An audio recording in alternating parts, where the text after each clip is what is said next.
You think time moves forward because that's obvious. Past leads to present, leads to future, in an inevitable sequence that feels as fundamental as gravity itself. But look closer at the actual laws of physics, and time's direction vanishes completely.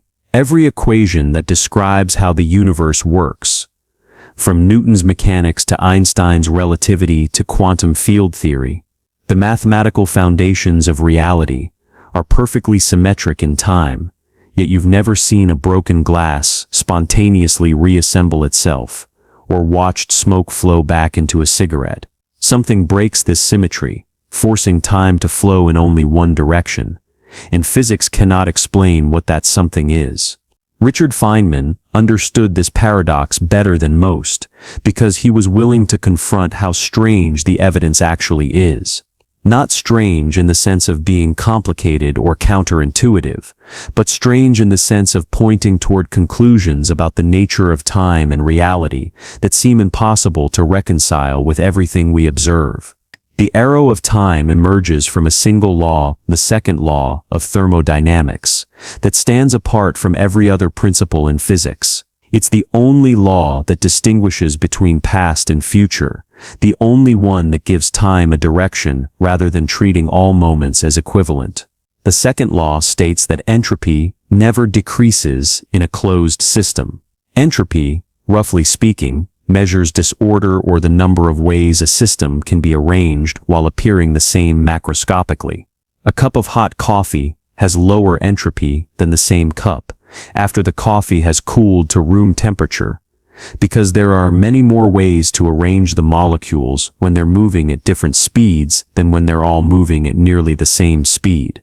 Heat flows from hot to cold, increasing total entropy, and this process defines what we experience as the forward direction of time. But the mathematical description reveals something deeply puzzling about why this should be true. Take any physical process you've ever witnessed: water boiling, ice melting, a ball bouncing to a stop, a star burning hydrogen into helium. Run the fundamental equations governing that process in reverse, and they describe a perfectly valid physical situation. The equations for molecular motion work just as well for steam condensing into water as for water evaporating into steam. Newton's laws allow a ball to bounce higher and higher as it absorbs energy from the ground just as easily as they allow it to lose energy with each bounce. Einstein's field equations permit a star to absorb light and convert helium back into hydrogen exactly as readily as they permit nuclear fusion. Yet none of these time-reversed processes ever occur naturally in the world we observe. The second law of thermodynamics provides the only explanation physics offers for this asymmetry, but it's an explanation that raises more questions than it answers. The law doesn't forbid entropy from decreasing metasimis, it simply states that such decreases become vanishingly improbable as systems grow larger. In principle, all the air molecules in a room could spontaneously collect in one corner, leaving you gasping in a vacuum. The fundamental physics permits this. The statistical mechanics that govern molecular motion allow it. But the probability is so extraordinarily small that it would likely never happen even if you waited longer than the current age of the universe. The second law emerges from statistics, not from any fundamental prohibition in the laws of nature. This statistical foundation reveals the first deep mystery about time's arrow. If the second law is merely about probabilities, why does it seem to operate with absolute authority in the macroscopic world? You've never seen a cup of coffee spontaneously separate into hot and cold regions. Never watched a broken egg reassemble itself. Never observed a dead star begin shining again by converting heavy elements back into hydrogen. The improbability of these events isn't just high Nickens. It appears to be infinite for all practical purposes. But probability theory tells us that given enough time, every possible configuration of a system will eventually occur, including configurations that represent decreasing entropy. The universe is old, but perhaps not old enough for such events to become commonplace. The deeper mystery emerges when you ask why entropy is increasing at all. The second law predicts that entropy will increase from any given starting point, but it cannot explain why entropy was low in the first place. For entropy to increase throughout the history of the universe must have begun in an extraordinarily improbable, highly organized state. The early universe was not a random arrangement of matter and energy. It was configured in one of the most unlikely ways possible, with matter distributed almost uniformly and gravitational potential energy at its maximum possible value. This initial state had incredibly low entropy compared to the chaotic high-entropy configuration the universe is evolving toward. But why should the universe have started in such an improbable state? This question strikes at the heart of what Feynman recognized as one of the most fundamental unsolved problems in physics. The initial conditions of the universe appear to be fine-tuned for the emergence of complexity, structure, and ultimately consciousness. But there's no known physical principle that would require or even favor such conditions. The universe could just as easily have begun in a state of maximum entropy, a uniform soup of particles in thermal equilibrium where nothing interesting would ever happen. Instead, it began in a configuration so unlikely that its spontaneous occurrence would violate everything we understand about probability and statistical mechanics. Consider what this means for the nature of time itself. Time's arrow doesn't point toward the future because of any fundamental asymmetry in the laws of physics. It points toward the future because the universe happened to start in an incredibly special state that allows complexity to emerge and entropy to increase. But this explanation simply pushes the mystery back one level without resolving it. Why did the universe begin in such a special state? What determined the initial conditions that make time's arrow possible? Physics provides no answers to these questions because they lie outside the domain of what the fundamental laws can address. The situation becomes even more puzzling when you consider the role of information in defining entropy. Entropy isn't just about energy distribution or molecular arrangements. It's fundamentally about information, about what can be known versus what must remain uncertain about a system's microscopic state. When a gas expands to fill a larger volume, its entropy increases not because energy is lost, but because information about the precise locations and velocities of individual molecules becomes impossible to maintain. The macroscopic description of the gas, its temperature, pressure, and volume, remains the same even as countless microscopic configurations become equally probable. But this informational perspective on entropy reveals something strange about the relationship between consciousness and time's arrow. Entropy measures our ignorance about microscopic details, but consciousness seems to play a role in determining what counts as ignorance versus knowledge. When you observe a quantum system, you gain information that reduces its entropy, but the act of observation requires expending energy in ways that increase entropy elsewhere. The total entropy of the universe continues to increase, but the distribution of that entropy can be shifted around through the actions of conscious observers. This suggests that consciousness might not be a passive observer of time's arrow, but an active participant in determining how entropy flows through the universe. Yet physics offers no framework for understanding how consciousness could play such a role. The thermodynamic arrow of time also connects to other temporal asymmetries in ways that physics cannot fully explain. Electromagnetic radiation spreads outward from sources rather than converging toward them. We see retarded solutions to Maxwell's equations rather than advanced ones. Quantum mechanical processes seem to respect causality, with measurements affecting future states rather than past ones. Gravitational waves carry energy away from accelerating masses rather than delivering energy to them. All of these asymmetries align with the thermodynamic arrow, creating a consistent direction for time throughout physics, but no fundamental principle explains why they should be correlated. Feynman was particularly struck by the puzzle of why these different arrows of time point in the same direction. If they emerged from independent physical processes, you might expect them to be randomly oriented relative to each other. Instead, They all seem to be consequences of the same underlying asymmetry, the special initial conditions that gave the universe low entropy at its beginning. But this unified explanation only deepens the mystery of why those initial conditions existed. The more precisely physics describes the evolution of entropy in the universe, the more improbable and unexplained the starting point becomes. The expansion of the universe adds another layer to this mystery. As the universe expands, it creates more volume for matter and energy to occupy, effectively increasing the maximum possible entropy of the universe. This expansion might be what allows entropy to continue increasing, rather than reaching equilibrium and stopping.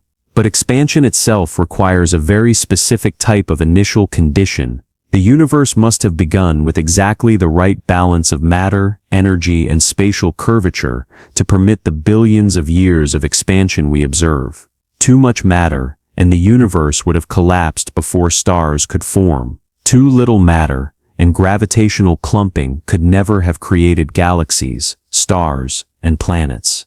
The conditions necessary for expansion are as improbable as the low entropy initial state itself. Some physicists have proposed that the arrow of time might be an emergent property that develops naturally from the dynamics of complex systems, but these proposals struggle to account for the fundamental role of initial conditions in determining temporal asymmetry. Others suggest that time's arrow might be related to the expansion of space itself, with temporal direction being defined by the direction of cosmic expansion. Still others argue that multiple arrows of time might exist in different regions of a larger multiverse, with our region happening to be one where all the arrows align. But these proposals remain speculative because they address questions that seem to lie outside the reach of experimental investigation. Perhaps the most unsettling aspect of the entropy puzzle is how it suggests that our entire experience of causation, memory, and temporal flow might be contingent rather than fundamental. We remember the past, but not the future, because the past represents lower entropy states that left organized traces in our brains, while the future represents higher entropy states that haven't yet affected us. We perceive causes preceding effects because causal relationships require organized energy flows that move from low entropy to high entropy configurations. We experience time as flowing because consciousness appears to track the universe's evolution from order toward disorder. But if the universe had begun in a high entropy state, none of these familiar features of temporal experience would exist. This contingency extends to the existence of complexity itself. Stars, planets, life, and consciousness can exist only because the universe started with low entropy and has been evolving toward equilibrium ever since. In the far future, when the universe reaches thermal equilibrium and entropy is maximized, no complex structures will be possible. Energy will be distributed uniformly. No work can be performed, and information processing will cease. The arrow of time will effectively disappear because no physical processes will be capable of distinguishing between past and future. Our current epoch of complexity and consciousness represents a temporary phase in the universe's evolution from order to disorder. The mathematical formalism of statistical mechanics provides extremely precise predictions about how entropy behaves in various systems, but it offers no insight into why the universe should have started with low entropy, or why entropy should increase at all rather than simply fluctuating randomly. The equations describe what happens given certain initial conditions, but they cannot explain why those conditions existed. We can calculate exactly how long it would take for all the air in a room to collect spontaneously in one corner, but we cannot explain why air is distributed evenly in the first place. The mathematics works perfectly, but it leaves the fundamental questions about time's arrow completely unanswered. Feynman often emphasized that this limitation isn't a temporary gap in our knowledge waiting to be filled by future discoveries. It's a fundamental boundary that separates what physics can describe from what physics can explain. The laws of thermodynamics tell us how entropy behaves, but they cannot tell us why entropy exists as a concept, or why the universe exhibits the particular temporal asymmetry we observe. These questions probe the deepest foundations of physical reality, the nature of time, causation, and the initial conditions that make the universe possible. But they may lie forever beyond the reach of scientific investigation. The practical implications of entropy's increase affect every moment of our existence without our awareness. Every breath you take increases the entropy of the universe by converting organized chemical energy into heat. Every thought you think represents information processing that generates waste heat and contributes to entropy increase. Every star that shines, every planet that cools, every living organism that metabolizes food, all of these processes move the universe inexorably toward thermal equilibrium while creating temporary islands of order and complexity. We exist because entropy is increasing, but our existence hastens the approach to entropy's maximum value. This creates a peculiar relationship between life and the second law of thermodynamics. Living organisms appear to violate entropy increase by maintaining highly organized structures and creating complex information processing systems. But this apparent violation is possible only because life accelerates entropy increase in its environment, extracting organized energy from sources like sunlight or chemical fuels and degrading that energy into waste heat. Life doesn't reverse the arrow of time. It amplifies it by creating more efficient pathways for entropy to increase, while using some of that energy flow to maintain temporary order. But the fundamental questions about why this process can occur remain unanswered. The mystery of time's arrow also connects to some of the deepest puzzles in cosmology and quantum mechanics. If the universe is truly isolated, if it contains everything that exists, then the second law should apply to the universe as a whole. But applying thermodynamics to the entire universe raises conceptual problems about what it means for a system to be isolated, when that system includes all of space and time. Similarly, the arrow of time in thermodynamics seems to be intimately connected to the collapse of quantum superposition in measurement. But physics provides no clear explanation for why these different temporal asymmetries should be related. Perhaps most mysteriously, the second law seems to operate differently at different scales. At the microscopic level, all processes are reversible, and entropy can fluctuate in both directions. At the macroscopic level, entropy always increases and reversible processes never occur. But there's no sharp boundary between these regimes. No clear point where irreversibility emerges from reversible dynamics. The transition appears to be gradual and statistical, but the mathematics that describes this transition cannot explain why it should occur or what determines the scale at which it becomes apparent. We can observe entropy increase and calculate its consequences, but we cannot explain why nature exhibits this behavior. Feynman's approach to the entropy mystery was to accept the experimental evidence while resisting the temptation to construct explanations that go beyond what the evidence actually shows. The second law of thermodynamics works with extraordinary precision in describing how systems evolve from order toward disorder, but it doesn't reveal why this evolution occurs or why the universe began in an ordered state. The mathematics allows us to predict exactly how entropy will increase in any given system, but it cannot tell us what entropy fundamentally is, or why it provides the only source of temporal asymmetry in physics. We have learned to live with this limitation and to use thermodynamics effectively without understanding its deepest implications. The arrow of time remains one of the most fundamental unsolved problems in physics, not because we lack sufficient data or sophisticated theoretical frameworks, but because it seems to point toward aspects of reality that transcend what scientific investigation can address. The initial conditions that make entropy increase possible appear to be givens rather than consequences. Boundary conditions for the entire universe that cannot be derived from more fundamental principles. We can study how the universe evolves from these conditions, but we cannot explain why the conditions exist, or what determined their particular form. This limitation suggests that time's arrow might be a feature of reality that we must accept rather than explain, experience rather than understand, use rather than derive from more basic principles. The second law of thermodynamics provides the mathematical framework for describing temporal asymmetry, but it doesn't resolve the mystery of why time has a direction at all.